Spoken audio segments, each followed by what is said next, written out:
Hier, le chef de la diplomatie algérienne, le ministre des Affaires étrangères Ahmed Attaf, a prononcé son discours à la tribune de l'Assemblée générale des Nations Unies. Comme il était attendu, il devait répondre aux graves accusations du Premier ministre du gouvernement de transition malien. Et la réaction du chef de la diplomatie algérienne était d'une violence encore plus grave et plus inouïe. Il a qualifié le Premier ministre malien de soudard. C'est tellement bas, c'est tellement... L'Algérie se fait insulter par son propre voisin aux Nations Unies et elle est réduite à répondre aux insultes par l'insulte. On se donne en spectacle. C'est-à-dire l'Algérie donne des leçons de démocratie au Mali. C'est ça ce qui est quand même rigolo. Je te rappelle, Tebboune est arrivé en décembre 2019, il y avait des millions d'Algériens dans les rues. La Kabylie, elle n'a pas voté, elle a brûlé en Kabylie, les bureaux de vote ont été brûlés. Est-ce qu'Abdelmajid Tebboune est forcément plus légitime que Assimi Goïta? Ce n'est pas à l'Algérie d'aller donner une leçon de démocratie, d'autant plus qu'elle est mal placée. Jamais un pays, un voisin nous a insultés et jamais on s'est brouillé avec nos voisins qu'à l'époque Tebboune. Pourquoi avec Bouteflika on n'a jamais eu de problème? Que même les relations avec le Maroc, c'était les problèmes avec le Maroc, c'était gérable. Il n'y avait pas de rupture des relations diplomatiques, il n'y avait pas autant de haine, il n'y avait pas de fermeture de l'espace aérien. On a un climat de guerre avec le Maroc, on a un climat de guerre avec le Mali. Il y a même les Maliens, même le Mali, il se plaint du régime Tebboune. Hier, le chef de la diplomatie algérienne, le ministre des Affaires étrangères Ahmed Attaf, a prononcé son discours à la tribune de l'Assemblée générale des Nations Unies.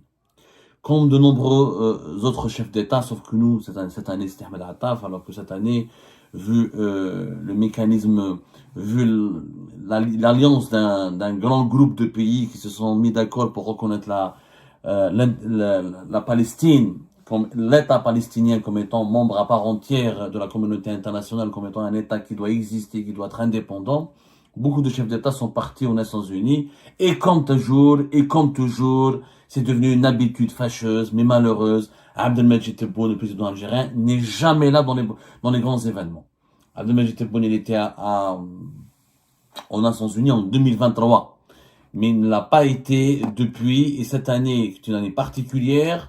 Nous avons bien vu que la France, beaucoup d'autres grands pays, l'Amérique latine à travers le président de la Colombie, du Brésil, la Palestine a été au cœur de tous les discours, de toutes les positions et de toutes les discussions de l'édition cette année de l'Assemblée générale des Nations Unies qui est régulièrement organisée à la fin du mois de septembre pour permettre à tous les États membres de l'ONU de discuter, de prendre des positions et de faire des propositions concernant les conflits dans le monde, les grandes questions, les grands problèmes politiques et sécuritaires qui empêchent l'humanité de vivre en paix.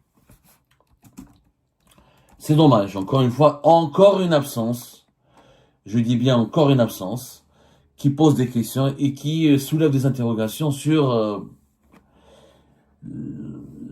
l'utilité d'avoir un chef d'État qui est à chaque fois absent dans les grands événements où l'Algérie se doit de défendre sa voix, se doit d'exister et se doit de défendre sa position et d'occuper une position qui correspond à son véritable rang sur l'échiquier international.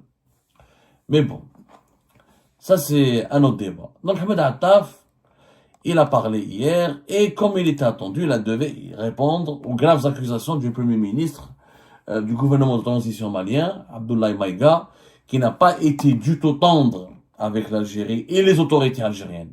Je précise, il n'a pas été tendre avec les autorités algériennes. Il a bombardé les dirigeants algériens. À aucun moment, il faut rendre à César ce qui appartient à César. Il faut être honnête. Les dirigeants maliens, le gouvernement, le Premier ministre malien Abdoulaye Maïga n'a jamais insulté le peuple algérien. Il a insulté et attaqué et mis en cause et il a ciblé les dirigeants algériens. Il a d'ailleurs qualifié dans son intervention, ça s'est passé de cela 3 jours, je crois. Il a qualifié Ahmed Attaf d'énergumène. Oui, c'était le 26 septembre dernier. Nous en avons parlé dans une émission le 27 septembre dernier. Le Mali bombarde des dirigeants algériens. Tebboune se fait trop d'ennemis. On attendait, donc la réaction de l'Algérie était attendue. La réaction du chef de la diplomatie algérienne était attendue. Et la réaction du chef de la diplomatie algérienne était d'une violence encore plus grave et plus inouïe que la violence du temps employé par le Premier ministre malien. Alors, Ahmed Attaf, il a qualifié le Premier ministre malien de soudard. Le Premier ministre malien qualifie le ministre des Affaires étrangères algérien d'énergumène. Et Ahmed Attaf qualifie Abdoulaye Maïga de soudard. Alors, voilà ce qui a été dit par... je vous donne quelques extraits. Je voulais vous montrer la vidéo, mais c'est tellement bas. C'est tellement... L'Algérie, Adine Rab, l'Algérie se fait insulter par son propre voisin aux Nations Unies et elle est réduite à répondre aux insultes par l'insulte. L'Algérie, on se donne en spectacle. Le Mali avec lequel on a eu toujours une bonne entente, avec lequel on a eu toujours d'excellentes relations de voisinage. Avec le régime Tebboune, l'Algérie a été rabaissée, a été réduite à répondre aux insultes par l'insulte et à se faire insulter et à s'entraîner dans des polémiques d'insultes devant le monde entier. L'Assemblée Générale des Nations Unies, c'est quand même tous les États du monde qui composent les Nations Unies envoient leurs représentants. On parle de plus de 190 pays membres de l'ONU. Donc il y avait tous les membres de l'ONU, le monde entier a vu 193 États, plus exactement. 193 États. Donc devant les représentants et les chefs d'État, ou les premiers ministres, ou les chefs des diplomates, ou les ministres des Affaires étrangères de 193 États, l'Algérie se donne un spectacle en se disputant directement ou avec son voisin direct. Si on avait un problème avec un autre pays, avec Israël, ou à cause de l'occupation de la Palestine, ou là si on avait un problème avec une monarchie du Golfe, ou là un pays de l'Amérique latine, un pays lointain, avec ça peut se comprendre. Ça peut pas se comprendre, mais ça peut se comprendre. Mais un voisin direct avec lequel nous partageons presque 1400 km et des relations historiques. Les faits, d'abord le commentaire ensuite. Ahmed Attaf, voilà comment il a répondu au Premier ministre malien. Pour la deuxième année consécutive, un putschiste du Mali a osé depuis cette tribune attaquer l'Algérie. Les sommets de la bassesse, de la vulgarité et de la grossièreté atteints par ce faux poète, mes vrais putschistes, ne sont rien d'autre que logorés de soudards. Un soudard, c'est un soldat mercenaire qui n'a ni honneur ni dignité. Voilà le soudard. Vulgarité, grossièreté, sommet de la bassesse. Ces bavardages sont bavardages de caniveau. Ne méritent que mépris et n'inspirent que dégoût. Voilà ce qu'il a répondu. Ahmed Attaf, qui était visiblement très blessé et très remonté, puisqu'il était allé, il a utilisé tous les mots les plus forts pour s'attaquer à Abdoulaye Maïga. Ça veut dire que, franchement, que la crise malienne, ou la crise avec le Mali, déstabilise vraiment les dirigeants algériens, et qu'Ahmed Attaf a été vraiment déstabilisé. Le putschiste malien, il a donc, Ahmed Attaf qualifié le premier ministre malien de putschiste malien. Il le qualifie de soldat grossier les autres dirigeants les autres dirigeants maliens ne sont pas en reste parce qu'il est qualifié de ses semblables. Donc tous les dirigeants maliens, c'est des soldats grossiers. Il a appelé les dirigeants maliens à exceller dans d'autres arts plus honorables, plus nobles et plus bénéfiques pour le Mali, au lieu d'exceller dans l'art de blâmer les autres pour leurs échecs. Ahmed Attaf a aussi affirmé que la junte malienne excelle dans l'art de s'efforcer de restaurer la sécurité et la stabilité dans son pays. Il a dit qu'au lieu d'exceller dans l'art de restaurer la sécurité et la stabilité dans son pays, l'art d'œuvrer à l'amélioration du niveau de vie de la population et enfin surtout l'art de doter le Mali d'un gouvernement digne de sa riche histoire. Un gouvernement qui excelle par son efficacité, un gouvernement empreint d'intégrité qui se distingue par son honnêteté et sa loyauté. Bon, le chef de la diplomatie algérienne a dit que il voulait dire que les putschistes maliens n'ont pas excellé à réussir dans cette tâche. La République du Mali mérite mieux que tous ces putschistes. L'Algérie est consciente et pleinement consciente que cette nation sœur ne peut être réduite à une clique qui ne voit d'avenir pour son pays qu'à travers le prisme de son attachement au pouvoir et de sa domination sur son peuple. Enfin, Ahmed Attaf, il dit que nous voulons garder de bonnes relations de voisinage. Je ne sais pas comment tu peux garder de bonnes relations de voisinage quand tu qualifies les dirigeants maliens de putschistes qui veulent dominer leur peuple. C'est-à-dire l'Algérie donne des leçons de démocratie au Mali. C'est ça ce qui est quand même rigolo. À la fin, je ne sais pas si Ahmed Attaf, est-ce qu'il est conscient de l'impact de ses propos. L'Algérie elle-même, qui a placé en détention une candidate à la candidature aux élections présidentielles, Saïd Narza, elle qualifie les Maliens de putschistes. C'est que nous sommes une grande démocratie. Et quand j'entends Ahmed Attaf parler, j'ai l'impression que c'est la Suisse qui donne des leçons au Mali. Si c'était la Suisse ou la Suède, ou un État européen démocratique avec des élections libres et indépendantes, au moment où Ahmed Attaf était en train de parler aux Nations Unies, hier, un opposant algérien, Fethi Gharras, il a été arrêté chez lui et sa maison perquisitionnée parce qu'il a critiqué Abdelmajid Tebboune sur Al-Magharibiya. Et au même moment, Ahmed Attaf, le chef de la diplomatie, il demande aux Maliens, ou là il demande aux dirigeants maliens de respecter la démocratie et de respecter les droits de l'homme et l'alternance au pouvoir, etc. Et à la fin, il dit, nous tendons la main de l'Algérie reste tendue. Mais la main de l'Algérie, c'est-à-dire, comment tu peux donner des leçons de morale alors que toi-même tu es une dictature? Les élections présidentielles en Algérie, on se rappelle, Tebboune est arrivé en décembre 2019, il y avait des millions d'Algériens dans les rues. La Kabylie, elle n'a pas voté, elle a brûlé en Kabylie, les bureaux de vote ont été brûlés. Est-ce qu'Abdelmajid Tebboune est forcément plus légitime que Assimi Goïta? Et au nom de quoi le régime Tebboune va dire que toi, Assimi Goïta n'est pas légitime? À la fin, je comprends qu'Ahmed Attaf a été bousculé par les attaques du Mali et les attaques des dirigeants maliens. Je le comprends. Mais je pense qu'il a bien cherché, puisque c'est lui qui les a provoqués au départ et qui a affirmé que le gouvernement malien est un gouvernement de menteurs, est un gouvernement de fake news, qui n'ont pas déposé plainte à la Cour internationale de justice et que tout ça n'est que fake news et mensonges. Donc c'est lui qui les a bien provoqués. Quand tu accuses un gouvernement d'un pays souverain, et qui plus est, un pays voisin, d'être un gouvernement de menteurs, et de mentir, et de diffuser des fake news, c'est clair que ce gouvernement-là va riposter. Je ne dis pas que Abdoulaye Maïga a eu raison de dire ce qu'il a dit. Abdoulaye Maïga a été très violent dans ses propos. A été vraiment très violent dans ses propos. Et maintenant, il faut comprendre les raisons, parce que après le discours de Ahmed Attaf, le gouvernement malien, il a fait une mise au point. On va la lire. C'est une mise au point très intéressante. Très intéressante, parce que le Mali, à la fin, il dit qu'est-ce qu'il reproche au régime algérien. Il le dit. 2 points, l'ingérence de l'Algérie dans les affaires internes du Mali, le fait que l'Algérie protège, empêche l'armée malienne de conquérir tout le nord du Mali. La preuve, c'est le drone qui a été abattu, malien, que le Mali accuse l'armée algérienne de l'avoir abattu sur le sol malien. Les griefs retenus par les autorités maliennes contre les autorités algériennes sont clairs, nets et précises.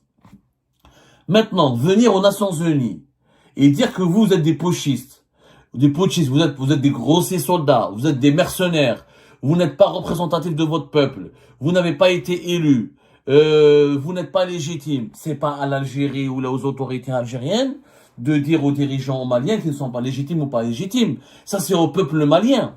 C'est une affaire intermalienne. Est-ce que des Maliens sont sortis est-ce qu'il y a des millions de Maliens qui sont sortis dans les rues contre Assimi Goïta, comme il y a eu des millions de Maliens, comme il y a eu des millions d'Algériens qui sont sortis dans le Hirak en Algérie? Je n'ai pas vu. J'ai vu quelques opposants maliens qui sont sortis, mais ils n'ont pas mobilisé des millions de personnes derrière eux. Quand l'Algérie accueille Mahmoud Dekou, un imam salafiste, opposition très controversée sur le terrorisme, est-ce que Mahmoud Dekou, est-ce que l'Algérie voudrait que Mahmoud Dekou soit le président à la place d'Assimi Goïta? Qui doit juger de la légitimité des dirigeants maliens? Qui doit juger de leur crédibilité? Qui doit juger de la représentativité réelle du gouvernement malien ou des dirigeants maliens? C'est les autorités, c'est la population malienne, c'est la société civile malienne, c'est la presse malienne, c'est les partis politiques maliens. Ce n'est pas à l'Algérie d'aller donner une leçon de démocratie, d'autant plus qu'elle est mal placée. Qui va le jour même, Mohamed Attaf parle de démocratie, de putsch, de droits de l'homme, de liberté et de légitimité des institutions, etc. et de missions honorables et nobles et bénéfiques pour le Mali, et d'amélioration du niveau de vie, de sécurité, de stabilité. Au même moment, il y a un opposant algérien qui est arrêté parce qu'il a critiqué Tebboune. Donc, est-ce que Tebboune est plus légitime qu'Assimi Goïta? On pourrait poser sérieusement la question. Bon, soyons sérieux, soyons honnêtes. L'Algérie n'a aucune leçon à donner au Mali. Elle n'est pas une démocratie exemplaire. Et la prise de pouvoir et les organisations des élections présidentielles de 2019 et 2024 ne sont pas très éloignées des conditions d'un putsch. Il y a des putschs militaires, il y a des putschs politiques contre la volonté du peuple. 2019, c'était un putsch. Le peuple ne voulait pas de cette élection. Il n'y avait aucun représentant de l'opposition algérienne. Il n'y avait aucun candidat libre et indépendant. Il n'y avait que des candidats triés sur le volet par le régime. La même chose pour les élections de septembre 2024, qui étaient anticipées. Donc, on ne peut pas venir aux Nations Unies faire la leçon de morale à son voisin alors que nous-mêmes, on est exemplaires. Maintenant, est-ce que Ahmed Attaf devait répondre par l'insulte à l'insulte? On va dire, beaucoup d'Algériens me disent, mais Abdou, arrête d'être, sois objectif, les dirigeants maliens ont insulté l'Algérie, ont insulté les dirigeants algériens. Oui, c'est vrai. Fallait-il répondre par l'insulte? Bien sûr que non. Et le vrai débat n'est pas qui a commencé le premier, n'est pas qui a insulté le premier. Et comment ça se fait que l'Algérie, un pays avec lequel, un pays qui a toujours été le protecteur, l'ami, le grand frère du Mali, se retrouve aujourd'hui en spectacle insulté par ce petit frère et par ce voisin qui était toujours notre ami, qui était le Mali. Comment se fait-il que notre voisin nous insulte? Ou est-ce qu'on a laissé le temps? Depuis 2023, nous avons une crise diplomatique et politique avec les autorités maliennes de transition. Ça fait 2 ans que nous n'arrivons pas à régler ce problème, que Tebboune n'arrive pas à régler ce problème, qu'Ahmed Attaf n'arrive pas à régler ce problème. Pourquoi auparavant, avec les régimes de Bouteflika, Chedli, Boumediene, Zelwel, on n'a jamais eu de problème avec le Mali? Pourquoi? Parce qu'auparavant, dès qu'il y avait un problème de tension ou un malentendu, on avait toujours des vrais présidents et des vrais chefs de diplomatie qui partaient à Bamako ou qui organisaient des réunions avec leurs interlocuteurs maliens et grâce à la bonne négociation, grâce à l'influence de l'Algérie, grâce à la crédibilité des dirigeants, grâce à leur réseau, grâce à leur capacité de convaincre, de bien parler, de dialoguer, les dirigeants maliens ont toujours été respectueux, ont toujours été fraternels et amicaux à l'égard de l'Algérie. Ça n'a changé qu'avec l'époque Tebboune. Jamais un pays, un voisin nous a insultés, ou jamais on a répondu à l'insulte de ce pays voisin, et jamais on s'est brouillé avec nos voisins qu'à l'époque Tebboune. Il faut qu'on se pose des questions quand même. Pourquoi avec Bouteflika on n'a jamais eu de problème? À l'exception du Maroc, et même les relations avec le Maroc, les problèmes avec le Maroc, c'était gérable. Il n'y avait pas de rupture des relations diplomatiques, il n'y avait pas autant de haine, il n'y avait pas de fermeture de l'espace aérien, il n'y avait pas ce climat de guerre. On a un climat de guerre avec le Maroc, on a un climat de guerre avec le Mali. Et même les Maliens, même le Mali, il se plaint du régime Tebboune. C'est qu'il y a un problème. Pourtant, les relations historiques entre le Mali et l'Algérie sont excellentes. Quand le Mali rappelle qu'il a soutenu l'indépendance de l'Algérie, c'est complètement vrai. On va pas l'oublier quand même. On va pas l'oublier. Les relations historiques sont ça. Nous avons des relations diplomatiques avec le Mali depuis 1963. Le premier accord relatif au bornage de la frontière entre les deux pays a été signé le 8 mai 1983. C'est bon, comme toute la liste, le combat l'aide malienne, l'aide du Mali, juste après son indépendance pour la lutte armée, pour la lutte pour l'indépendance de l'Algérie, est documenté dans énormément de livres. Le premier président du Mali, Modibo Keïta, il a été un soutien actif et un soutien important pour le FLN et pour l'indépendance de l'Algérie. Modibo Keïta, il a reconnu le gouvernement provisoire de la République algérienne dès février 1961, avant même juillet 1962, avant même l'indépendance. Il y avait ce qu'on appelait le Front du Mali. À Gao, il y avait une base militaire et une base logistique du FLN. Il y a un témoignage qui a été publié le 10 mars 2010, un certain Smaïl Konaté, qui était le premier chef de cabinet du gouverneur de la région de Gao, un certain Bakara Diallo. Il a écrit en 1961, il a dit « L'indépendance de l'Algérie a été ça », il a raconté ça plus tard. Au moment des faits, il était chef de cabinet du gouverneur de la région de Gao. Il a dit que l'indépendance de l'Algérie a été saluée par Gao et par l'ensemble du peuple malien comme une lutte et une victoire commune des peuples longtemps asservis. C'était l'amitié, mieux la fraternité. Nous avons un nombre, ça a toujours été, le Mali a toujours été le grand ami de l'Algérie. Comment se fait-il que ce grand voisin et ce grand ami est devenu aujourd'hui notre ennemi? Comment se fait-il? Il faut qu'on se pose des questions.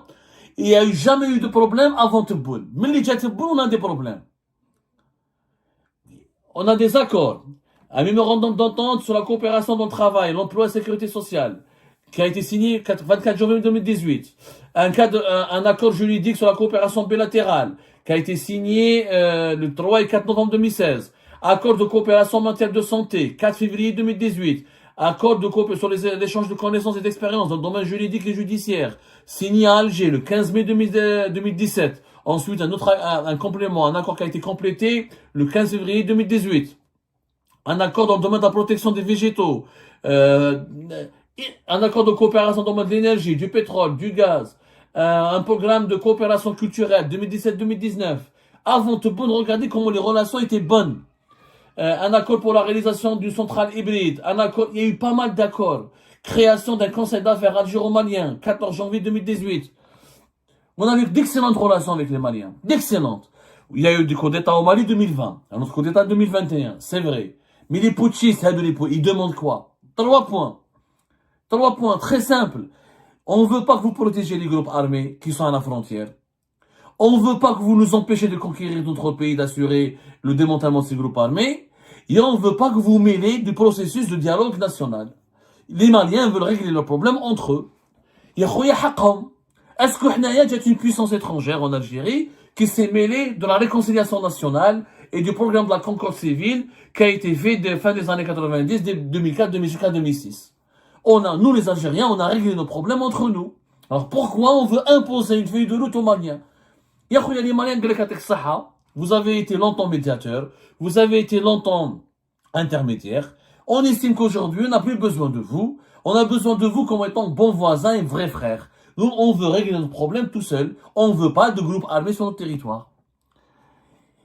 Ce problème, ces tensions, ces 3 points, ces malentendus, il y avait la possibilité de les régler de 2023 à 2025 par la diplomatie. Si Ahmed Attaf était un vrai diplomate, un bon ministre, il aurait pu aller à Bamako, se faire recevoir à Bamako, provoquer des réunions avec les dirigeants maliens et trouver une solution. Depuis 2 ans, il n'y a pas eu de solution. Le Mali a déposé plainte à la Cour internationale de justice. On a dit au départ que c'était faux, une fausse information. La Cour internationale de justice a confirmé que c'était vrai. L'Algérie a refusé la Cour internationale de justice. Elle a refusé le verdict, la Cour internationale de justice. Elle n'a pas le verdict, elle a refusé la procédure. Elle ne veut pas affronter le Mali à la Cour internationale de justice. Donc tu cherches quoi? Tu dis que le drone malien, fin mars, début avril 2025, a violé le ciel algérien. A violé l'espace aérien. Le Mali dit avoir des preuves que non. Et tu veux pas exposer tes preuves à la Cour internationale de justice. Ça veut dire quoi? Et tu dis que tu veux avoir des bonnes relations de voisinage. Donc tu empêches. Donc comment tu veux avoir des bonnes relations de voisinage si tu t'expliques pas, si tu n'acceptes pas un verdict d'une cour internationale indépendante et neutre? Et que la Cour internationale de justice, elle a condamné Israël, elle a condamné pas mal de grandes puissances. Elle est réputée pour être neutre et crédible. Si on accepte, on fait de la fuite en avant et on continue on méprise le Mali tout le temps. Les Maliens, on ne veut pas les écouter, on leur reconnaît aucune légitimité, et quand il y a des problèmes, on refuse tout arbitrage. Ou chaque choukr allez. C'est-à-dire que toi, parce que je suis puissant, parce que tu es un pays pauvre et un pays misérable, ou là un pays qui n'a pas de moyens, je t'écrase. C'est fini.